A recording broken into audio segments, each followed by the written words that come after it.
합니다. 가나안의 정복 전쟁은 사실상 여호수아 11장으로 여호수아 11장을 끝으로 대단원의 막을 내리게 됩니다. 7년 동안에 걸친 가나안 정복 전쟁이었습니다. 이제 후속적으로 취해야 될 것은 그 땅을 분할을 하고 경계를 정하여서 이스라엘의 각 지파에게 분배하는 일이 남아 있습니다. 오늘 본문에는 요단 동편에 아모리 왕 시온과 바산 왕 옥을 정복이 되어서 그 땅이 르호본 지파와 갓 지파와 므낫세 반 지파의 기업을 받고 정착한 사건을 기록을 하고 있습니다. 그리고 7절 후반부부터는 그 요단강 서편의 땅, 그 땅을 정복을 하고 9지파 반이 기업으로 분배받는 장면을 기록을 합니다. 이제 이스라엘은 명실공히 아브라함에게 하나님이 약속하신 땅에 정착을 하기 시작합니다. 이제 애굽의 긴 종살이와 방랑하던 유랑민족인 이스라엘 백성들이 정착을 하여서 안식을 얻게 되었습니다. 오늘 본문의 말씀은 지금까지의 일련의 과정을 다 통과하고 난 다음에 하나님의 약속과 인간의 노력으로 주어지는 하나님의 약속과 인간의 노력이라는 제목으로 말씀을 받고자 합니다. 먼저 하나님의 약속입니다. 이스라엘 백성들이 가나안 땅을 정복을 하고 그 땅을 기업으로 분배받아 정착을 한 것은 결코 어떤 유력한 인간의 계획에 의해서 이루어진 것이 아닙니다. 또 우연히 돌발적으로 일어나서 되어진 사건도 아니었습니다. 12장에 31왕이 이스라엘 백성들 앞에서 정복을 당하였더라. 그리고 요단 동편의 땅을 2지파 반, 그리고 요단 서편의 땅을 9지파 반, 이스라엘의 12지파에게 기업이 분배되더라. 이 사건은 하나님의 계획이었다고 하는 것입니다. 가나안 땅에 대한 하나님의 약속은 저 멀리 조상 아브라함에게로 거슬러 올라가게 됩니다. 아브라함은 여호수아 시대로부터 계산을 하면은 무려 685년 전의 조상입니다. 하나님께서 아브라함에게 찾아오셔서 큰 민족을 이루게 할 것인가, 아브라함의 이름을 창대하게 할 것인가, 아브라함으로 하여금 복의 근원이 되게 하고, 그리고 아브라함과 그 후손에게 이 땅을 주겠다, 가나안 땅을 주겠다 라고 아브라함에게 약속을 한 것이 아브라함의 나이 75살이었습니다. 그리고 아브라함의 100살이 되었을 때에 아들 독자 이삭을 낳게 됩니다. 그리고 이삭이 60살이 되었을 때에 야곱을 낳습니다. 야곱은 130살 때에 가족을 데리고 애굽으로 내려가게 됩니다. 그 애굽에는 이미 총리가 되어 있던 요셉이라고 하는 11번째 아들이 그곳에 있었습니다. 이스라엘 백성들이 이때 이스라엘의 아브라함으로부터 야곱이 나이 130살이 되어서 저 애굽 땅에 들어갈 때까지의 기간을 215년이 우리가 계산이 됩니다. 그리고 이스라엘 백성들이 애굽에서 430년 동안 노예 생활을 합니다. 물론 처음에는 그 귀족의 가문이었습니다. 그러나 애굽의 왕조가 바뀌고 난 다음에 이스라엘 백성들은 일약 노예의 신세로 전락을 하고 맙니다. 그것이 430년입니다.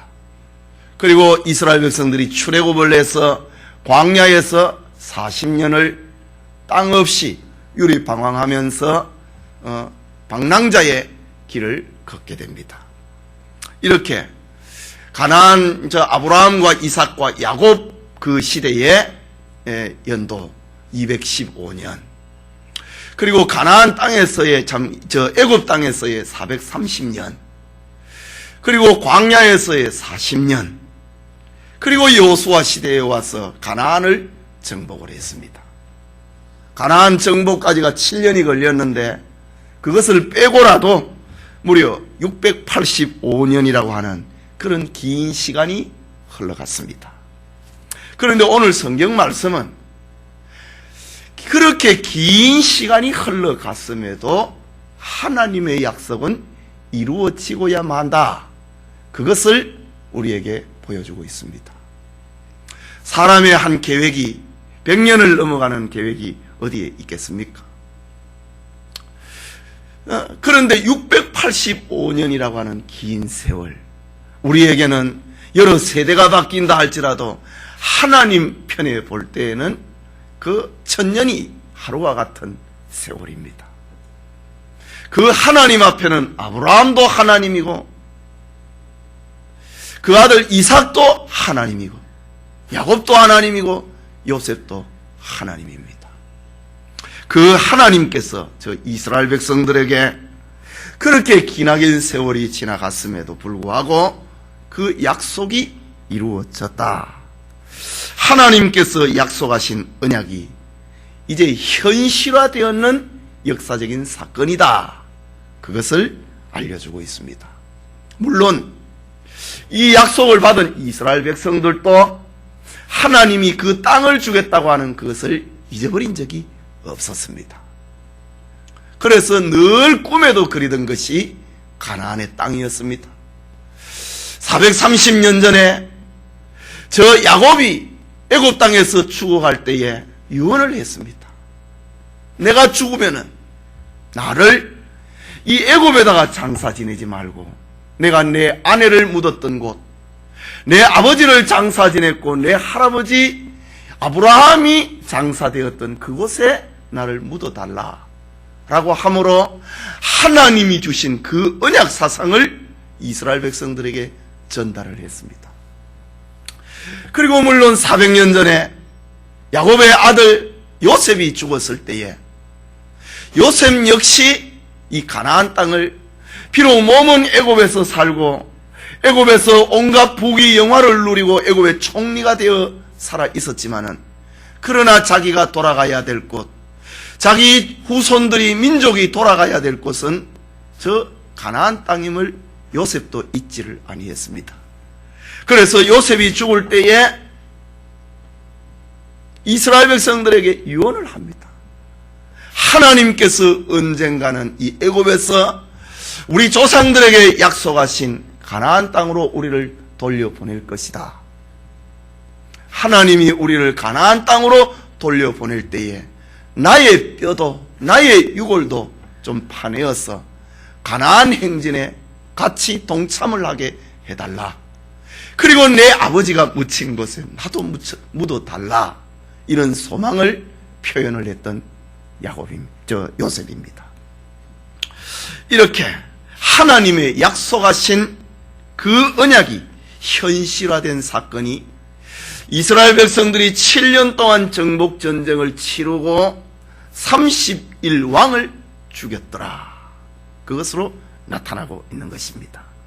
말하자면 사건 이전에 하나님의 약속이 있었다는 말입니다. 인간의 행동 이전에, 인간의 계획 이전에 하나님의 계획이 있었다고 하는 말입니다. 오늘날 인간의 삶에도 많은 것들이 약속에 의해서 유지가 되고 있는 것입니다. 결혼은 약속입니다. 그래서 결혼을 할 때에 서약을 받지 않습니까? 남편, 신랑 될 사람에게 그리고 신부된 사람에게 각각 서약을 받습니다. 결혼은 약속입니다. 직장에 취직을 한다. 그 고용주와 직원과의 약속입니다. 어떤 물건을 사고 판다. 그 가게에 가서 물건을 사고 파는 그 다 약속입니다. 일정한 금액에 어떤 사람은 그것을 팔고 그리고 어떤 사람은 그것을 사는 것입니다. 모든 것이 약속에 의해서 되어져 가고 있는 것입니다. 그것이 유형의 일이든 무형의 일이든 그렇습니다. 약속을 떠나서는 우리의 삶 자체가 무의미해져 버리고 맙니다. 추석 명절을 맞이해서 얼마나 많은 시민들이 고향을 찾습니까? 텔레비에 보니까 3,500만 명이 민족의 대이동을 한다고 합니다. 약 4,700만이 우리나라 인구라고 하면은 3,500만 내 인구가 이동이 한 80% 이상이 지금 인구의 대이동이 있는 시간입니다. 그런데 이동을 하는 걸 보면 전부 다 약속에 의해서 이동을 합니다. 기차표를 산다든가 버스표를 산다든가 비행기를 탄다든가 전부 약속입니다. 약속에 의해서 우리는 하루를 살고 우리의 삶을 살아가는 것입니다. 그런데 인간의 그것과는 달리 하나님의 약속은 그 자체가 축복을 동반하고 있습니다. 우리의 약속은 항상 그런 것은 아니지요. 또 약속을 깨는 사람도 있고 어기는 사람도 있고 거짓으로 약속을 하는 사람도 있었어. 그래서 서로가 속지 않으려고 여러 가지 점검을 하고 또 확인도 하고 그렇게 하지요. 그러나 하나님의 약속은 언제나 축복을 동반을 하고 있습니다. 성경은 하나님의 약속에 대한 기록입니다. 인간 구원과 축복을 위한 모든 말씀이 연속적으로 기록이 되어 있는 것이 성경입니다. 그래서 성경은 옛 약속을 가리켜서 구약이다, 새로운 약속을 가리켜서 신약이다 라고 합니다. 옛 약속이 무엇인가? 율법과 예언으로 되어 있는 것이고, 새로운 약속이 무엇인가? 복음과 영원한 천국으로 구성이 되어 있는 것입니다. 성경은 모두가 다 하나님의 약속입니다. 하나님이 자기 백성을 향한 약속으로 가득 차 있는 것입니다. 하나님의 약속은 그리고 축복을 담고 있는 것입니다. 이 약속의 핵심이 구원이고, 이 구원은 예수 그리스도를 통해서 이루어지고 완성이 된다고 하는 것이 하나님이 우리에게 주신 옛 약속이고 새 약속입니다. 말하자면 세계사의 중심은 구원의 역사다라는 말입니다. 그 구원 역사의 중심은 예수 그리스도다라는 말입니다. 하나님의 이 구원 역사가 성취되어가는 과정을 가리켜서 우리는 구속사다, 성경의 역사는 구속사다라는 그런 의미를 담고 있습니다. 이스라엘 백성들이 가나안에서 7년 동안 전쟁을 치르고 31명의 왕을 죽이고 그 땅을 정복을 했다. 이것이 하나님의 구원 역사에 있는 한 과정이라고 하는 것을 보여주고 있습니다. 하나님의 약속은 이루어지고 만다. 하나님의 약속은 성취되고야 만다. 이루어졌다. 인간의 행동 이전에 하나님의 계획이 있었다. 사건 이전에 하나님의 계획이 있었다. 그것을 우리에게 보여주고 있는 것입니다. 아브라함으로부터 이 언약이 성취되기까지 685년이라고 하는 긴 세월이 지나갔음에도 하나님의 약속은 이루어졌다.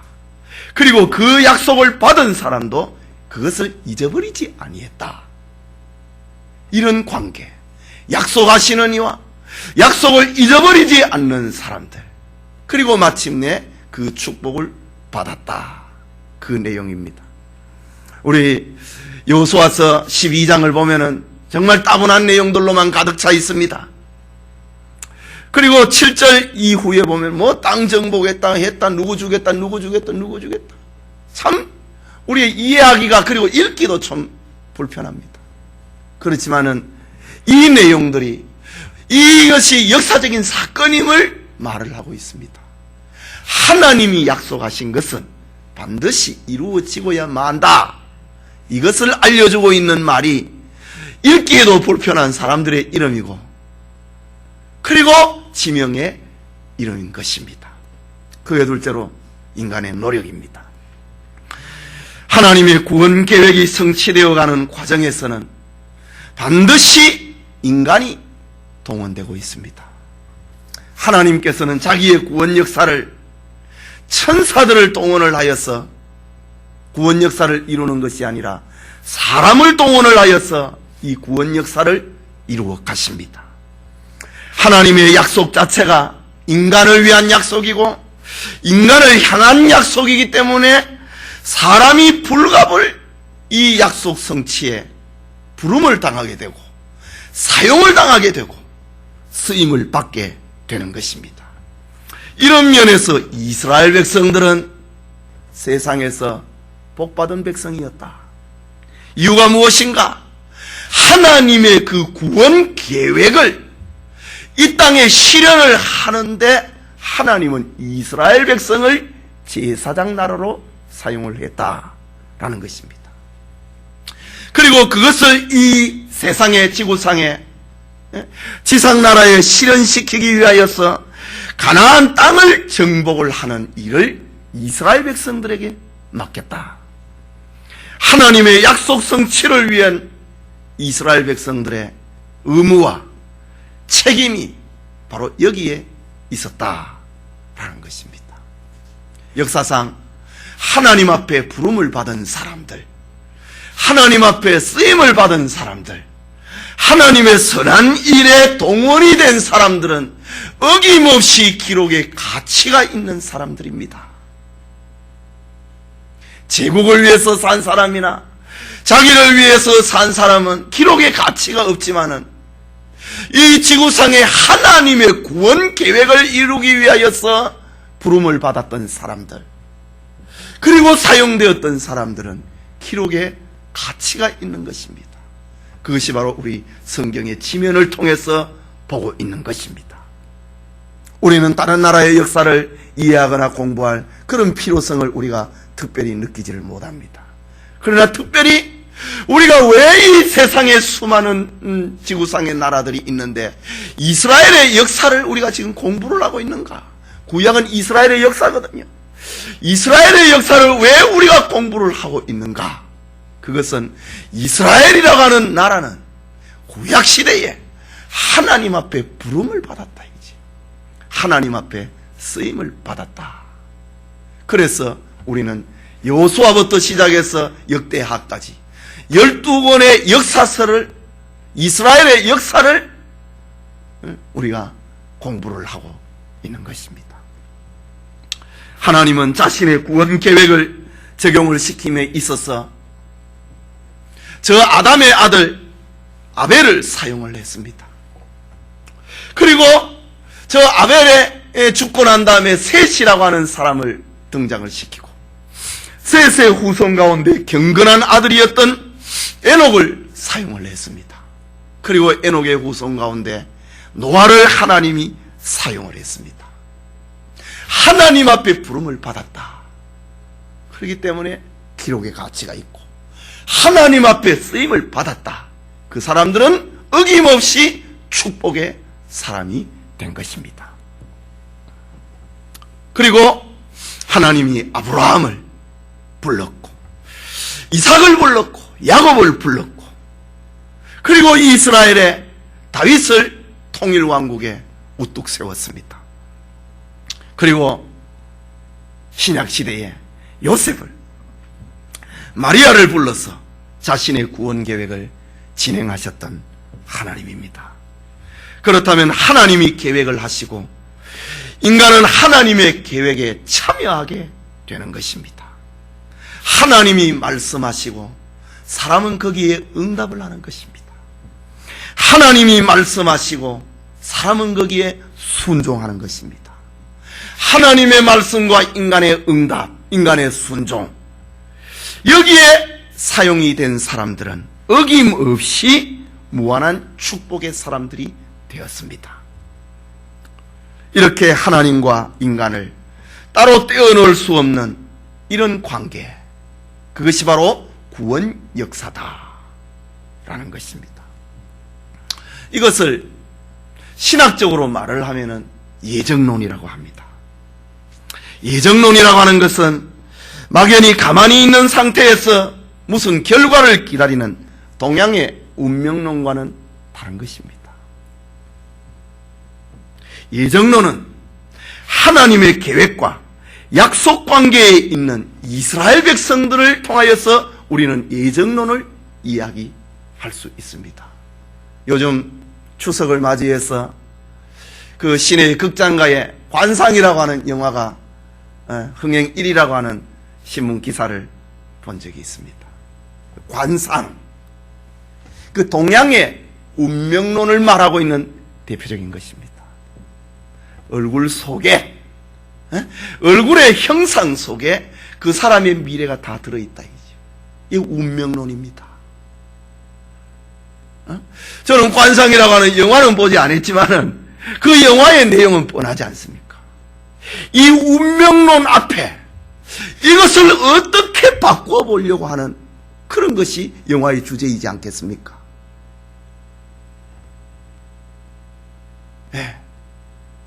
운명 앞에 내 인생을 어떻게 바꿀 수 있겠는가? 바꿀 수 없는가? 이것이 영화를 보지 않아도 그 영화의 주제를 우리가 파악을 하는 겁니다. 이 동양의 운명론입니다. 사람이 정해져 있는 것, 이거 바꿀 수 없다는 겁니다. 우리 교인들 가운데서도 팔자지, 그 운명론입니다. 교인들은 팔자라고 하는 그런 말 쓰면 안 돼요.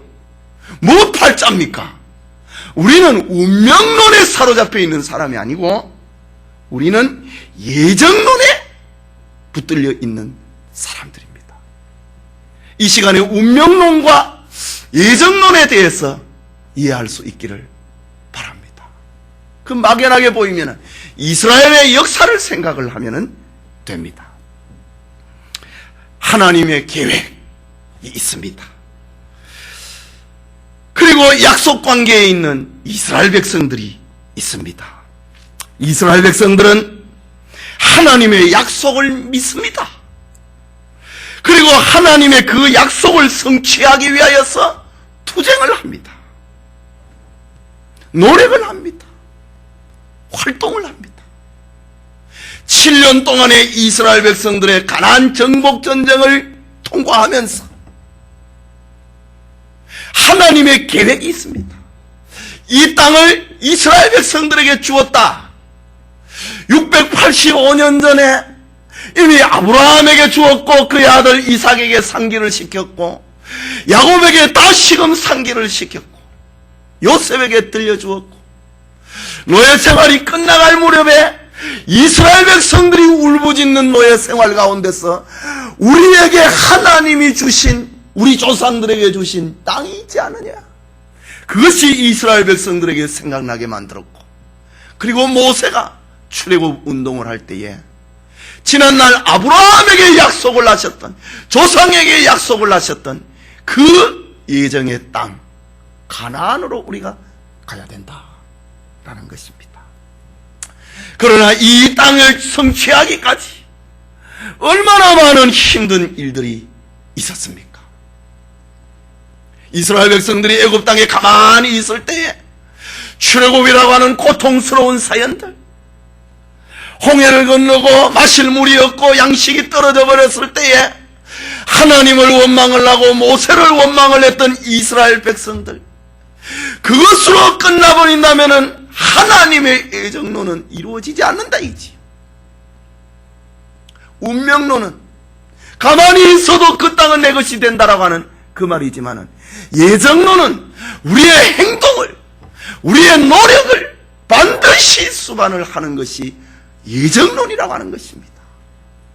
그것이 운명론하고는, 관상이라고 하는 것은 하고는 다르다는 말입니다. 여리고성을 정복을 했습니다.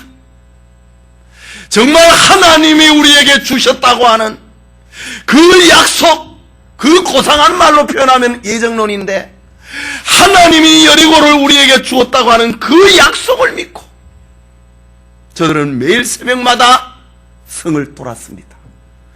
그리고 이래 되는 날에는 7바퀴를 돌았습니다.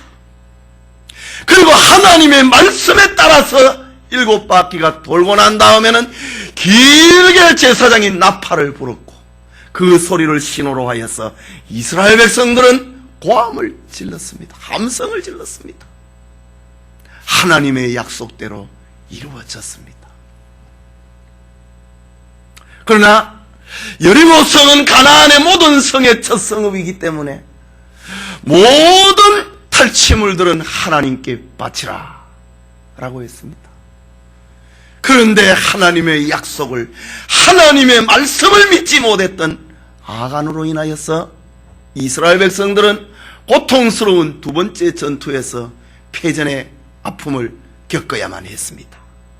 하나님의 약속을 붙잡지 않았다 이거지요. 하나님의 약속을 붙잡지 아니할 때에 하나님이 약속해 놓은 것이라 하더라도 고통스러운 쓴맛을 만나게 된다라는 것입니다. 이런 고통을 씹고 난 다음에 저들은 아이성을 정복을 했습니다.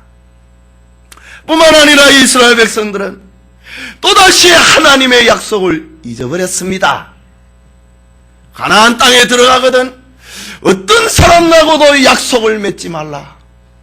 저들은 하나님이 토하여 낸 백성이다. 이 가나안 땅이 토하여 낸 백성이다. 지난날 아브라함에게 이 땅을 주려고 할 때는 그래도 그 땅에는 범죄함이, 악함이 범람하지 아니했다. 그러나 언젠가 때가 되면은 이 땅이 가나안에 살고 있는 일곱 족속의 백성들을 저들의 더러운 악으로 인하여서 땅이 토하여 낼 터인데 그 땅이 토하여 낸 백성들과 너희들은 약속을 맺지 마라. 예쁜 처자를 보고 며느리 삼지 말고, 능력 있는 사위를 보고, 아들을 보고 너희 사위로 삼지 말라. 저들은 하나님 앞에 멸망받기로 작정된 사람들이다 말씀했습니다. 이스라엘 백성들은 또 잊어버렸습니다. 잊어버림으로 인하여서 저 기브온 사람들이 두고 이스라엘 백성들을 옆에서 찌르는 옆구리에 가시가 되고, 그리고 머리를, 눈을 괴롭히는 가시가 될 것이다 라고 했습니다. 이후에 이스라엘 백성들이 가운데서 반란이 일어나고 하나님보다 다른 것을 우선하고 있는 사람들은 어김없이 이스라엘 가운데서 섞여 사는 무리들로 인하여서 발생을 하게 됩니다. 하나님의 약속을 어길 때에 너희들은 눈물을 흘리게 될 것이다. 운명론하고는 너무나가 차이가 나는 것입니다. 운명론이라고 하는 것은 사람이 바꾸어지는 것, 바꿀 수 없다고 하는 겁니다. 그 어떤 노력으로도 바꿀 수 없는 것이고 가만히 있어도 그것은 그대로 되고 만다고 하는 것입니다. 역사가 흘러가면은 운명론은 그대로 되고 만다고 하는 것이고 예정론은 하나님의 계획 속에 있지만은 너희들이 노력을 하지 아니하고 수고하지 아니하고 땀을 흘리지 아니하면 취할 수 없다 이거지. 그것이 너희들의 다음의 세대로 넘어가 버릴 것이다. 반드시 이스라엘 백성들에게 메시아가 온다고 하는 그 축복은 이루어질 것이지만 너희 세대는 지나간다. 너희 세대는 지나간다. 범죄한 세대는 하나님이 지나가 버린다. 범죄한 세대는 너희들을 고쳐서라도 이것이 이루어지거나 지나가거나 할 것이다. 이것이 예정론인 것입니다.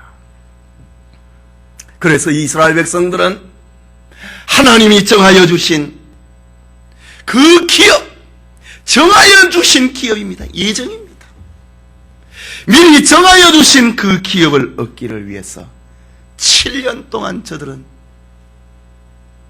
전쟁터에서 잠을 자야만 했습니다. 투쟁과 노력과 땀을 통하여서 하나님의 약속이 이루어져 간다고 하는 것을 보여주고 있는 것입니다. 그러나 막연한 것이 아니라 하나님의 약속이 이루어진다고 하는 측면에서 볼 때 얼마나 힘이 있는 것입니까?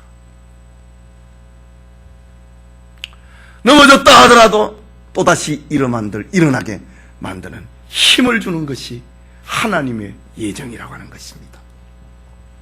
이처럼 하나님의 약속에 대해서 부름을 받고 여기를 위해서, 이것을 위하여서 노력을 하고 순종하는 자에게는 진정한 축복이 있고 안식이 있다. 그러나 하나님의 약속이 없는 곳에는 행복이 없다. 하나님의 말씀에 대한 인간의 순종이 없는 것에는 참된 평화와 안식을 누릴 수 없다 라는 것을 우리에게 알려주고 있습니다. 하지만 우리는 여호수아서를 통해서 하나님께 부름받은 이스라엘 백성들을 통한 축복의 약속을 봅니다. 저들의 역사를 봅니다. 하나님의 약속을 받아서 노력하고 투쟁을 통하여서 성취해가고 있는 저들의 모습을 봅니다. 그 결과 가나안 땅은 정복을 당하였고, 하나님의 말씀은 그렇게 긴 세월이 지나가도 하나님의 말씀은 이루어지고야 마는 것임을 보여주고 있습니다. 이 약속에 순종하는 사람, 안식을 얻게 되고 복을 얻게 된다.